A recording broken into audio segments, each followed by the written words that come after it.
शुक्ला जी हैं हमारे साथ। राम नाम की तो लूट मची है देश में, लूट सके तो लूट ले। बीजेपी लूटने में लगी पड़ी है राम नाम के मोती। कांग्रेस को क्या दिक्कत आ गई, एक अलग दिशा पकड़ ली, अलग दिशा में चल दिए। कैमरामैन जरा झंडा भी दिखा दीजिए जो भगवा हो चुका है देश पूरा। तो पहले तो यही बता दीजिए कांग्रेस को क्या दिक्कत आ गई, राम नाम की लूट क्यों नहीं लूट पा रही। जो राम को लाए हैं हम उनको लाएंगे, जो राम को लाए हैं हम उनको लाएंगे। भारत में फिर से अब की बार हम भगवा लहराएंगे। भारत में अब की बार भगवा लहराएंगे। काशी भी सजा दी है, अयोध्या भी सजा दी है। काशी भी सजा दी है, अयोध्या भी सजा दी है। 24 में मोदी जी, 24 में मोदी जी मथुरा भी सजाएंगे। 24 में मोदी जी मथुरा भी सजाएंगे।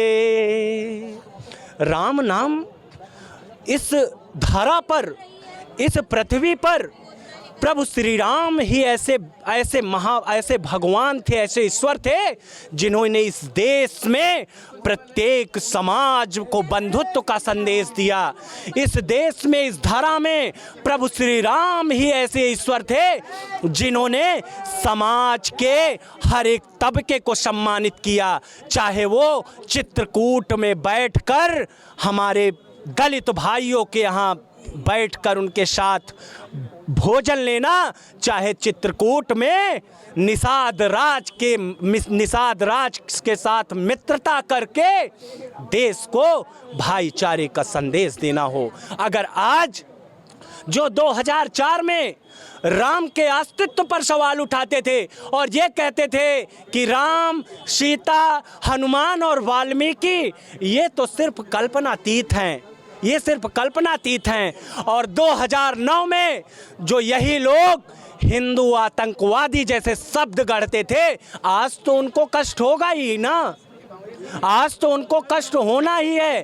क्योंकि वो जान रहे हैं, क्योंकि वो समझ रहे हैं कि जितने भी राम भक्त हैं, जितने भी सनातन प्रेमी हैं, उनके आगे हमारी दाल गलने वाली नहीं है। आदरणीय नरेंद्र मोदी जी के नेतृत्व में अयोध्या में भव्य राम मंदिर बन रहा है, बन चुका है। 22 तारीख को वहाँ प्राण प्रतिष्ठा है। पूरा देश राममय है। पूरी भारतीय संस्कृति की गली गली जहाँ पर आस्तिक लोग रहते हैं, जो धर्म को मानते हैं, उनके पूरे दिल में, अंतर मन में प्रफुल्लित हैं कि कितनी जल्दी प्रभु श्री राम 12:20 को उनकी प्राण प्रतिष्ठा हो और हम जाकर उनका दर्शन। जी ठीक है, अभी आप एक पहले भजन गा रहे थे कि राम जी चले ना हनुमान के बिना, हनुमान जी चले ना राम के बिना। चलो राम, मोदी जी तो पहुंच गए राम जी के पास, हनुमान जी क्यों नहीं जा रहे। केजरीवाल जी तो कह रहे हैं मैं हनुमान जी का भक्त हूँ, सुंदर पाठ करवा रहे हैं, उनको भी बुला लेते। अब केजरीवाल जी ने तो अपने आप को हनुमान जी का भक्ति बता दिया, हनुमान जी नहीं जाएंगे अयोध्या। पत्रकार महोदय, जब राजनीतिक विरासत खसकने लगती है ना, तो हर आदमी सोचने लगता है कि अब तो सत्ता से इतने दूर हैं कि इस बार अगर जनता ने वार किया ना तो ये फासला कभी कम नहीं हो पाएगा। इन्होंने जिस तरीके से नानी का झांसा देकर, कि नानी कहती थी मंदिर की वहाँ हमारे राम दूसरे के घर नहीं जाएंगे। अरे जो भारतीय सनातन संस्कृति का उल्लेख आज से 20,000 वर्ष पहले है, वहाँ पे राम जी दूसरे के घर जाएंगे। जिस अयोध्या का अस्तित्व वर्णन रामचरितमानस में है, वो आक्रांताओं के आने के बाद बदल जाएगा।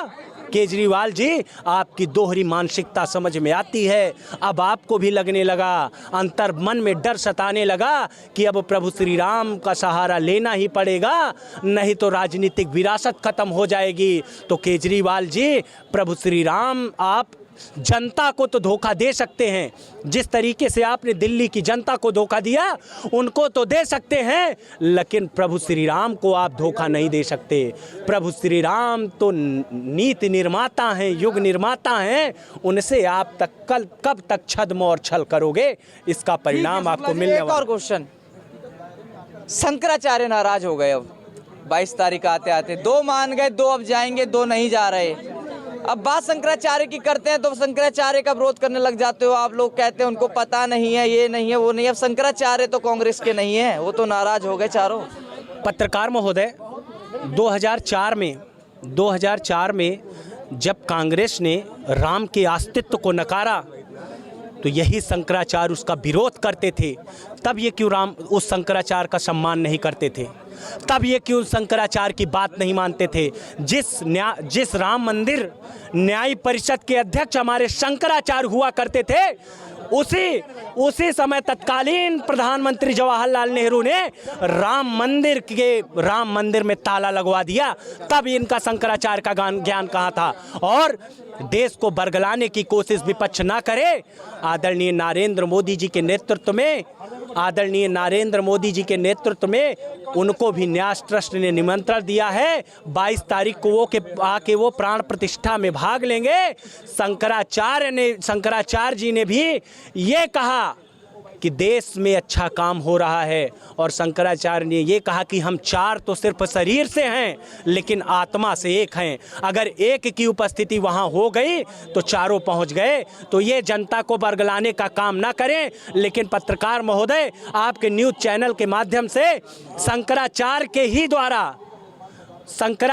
ही द्वारा पूछे गए प्रश्न को मैं इन विपक्षियों से पूछता हूं। शंकराचार्य जी ने एबीवीपी के अपने साक्षात्कार में इन विपक्षियों से ये भी पूछा था कि आपने राम मंदिर प्रतिष्ठा का निमंत्रण ठुकराया क्यों? राम मंदिर प्राण प्रतिष्ठा का निमंत्रण ठुकराया नहीं जाता। इनके पास अब क्या जवाब है पत्रकार महोदय? ये नहीं जानते। ये सिर्फ और सिर्फ एक धर्म को खुश करने के लिए वहाँ नहीं गए। अगर वो वहाँ पहुँच जाते तो धर्म नाराज हो जाता। दिल्ली के अकबर वो रोड पहुँच पर उनसे हिसाब मांगने लगता कि क्यों गए वहाँ, किस लिए गए वहाँ। तो इनको तो राजनीति करनी थी। भारतीय जनता पार्टी तो देश की सांस्कृतिक विरासत को मजबूती के साथ लेकर मजबूत कर रही है। इनको ही यहाँ राजनीति कर रही है, वो कर रहे हैं। चलो ठीक है, एक आखिरी क्वेश्चन कम शब्दों में। अखिलेश यादव अयोध्या नहीं जा रहे, उत्तर प्रदेश से आते हैं। सपा बहुत कद्दावर पार्टी रही है। एक आरोप उन पे लगातार लगता है कार सेवकों पे गोलियां चलवाने का, उनके पिताजी पे। अब उनके पिताजी नहीं रहे। पहले वो बोल रहे थे न्योता आएगा जाऊंगा, न्योता आ गया, मना कर दिया। एक तरफ डिम्पल यादव कह रही हैं राम जी तो कण कण में बसते हैं, हम क्यों नहीं जाएंगे, लेकिन 22 को नहीं जाएंगे। हत्यारे हैं ये इनको कुर्सी पे ना बिठाना, हत्यारे हैं ये इनको कुर्सी पे ना बिठाना। 24 में हाँ तुम इनको औकात याद दिलाना, वरना कोठारी बंदूका कलेजा जलेगा। आई विपक्ष तो मंदिर का निर्माण रुकेगा। लहरेगा हरा रंग और भगवा झुकेगा। मोदी हो या हो योगी, है राम के दीवाने। प्रभु राम जो गवाए मोदी जी वही गाए, वरना कोठारी बंदूका कलेजा जलेगा। आई विपक्ष तो मंदिर का निर्माण रुकेगा। कार सेवकों पर गोलियां किसने चलवाई थी? तब क्या इस देश में राम नहीं थे? तब क्या इस देश में राम के प्रतीक नहीं थे? कार सेवक कौन थे? राम भक्त थे। उन पे आप गोलियां चलवाते थे। किस लिए? कि एक धर्म, एक जाति धर्म का, एक विशेष धर्म का वोट बैंक ना गड़बड़ हो जाए। जिस तरीके से आप लोगों ने तुष्टीकरण की राजनीति की। जिस तरीके से राम मंदिर को आप लोगों ने राजनीति का विषय बनाया, जिस तरीके से आप लोगों ने एक धर्म विशेष के लिए काम किया, कार सेवकों पर गोलियां चलवाई, उसको आदरणीय नरेंद्र मोदी जी ने एक मिथ्या में बदल दिया। आज आप देख लीजिए आपकी राजनीतिक मिसाल कहां है। आज आप लोगों में इतनी औकात नहीं है कि आप लोग अकेले मोदी को चैलेंज दे सको। आदरणीय मोदी जी के नेतृत्व में आप सारे विपक्षियों को एक कर दिया, तब भी आपकी औकात नहीं थम रही कि आप मोदी जी की कुर्सी को, सिंहासन को डुलवा सकिए। बस यही कहेंगे।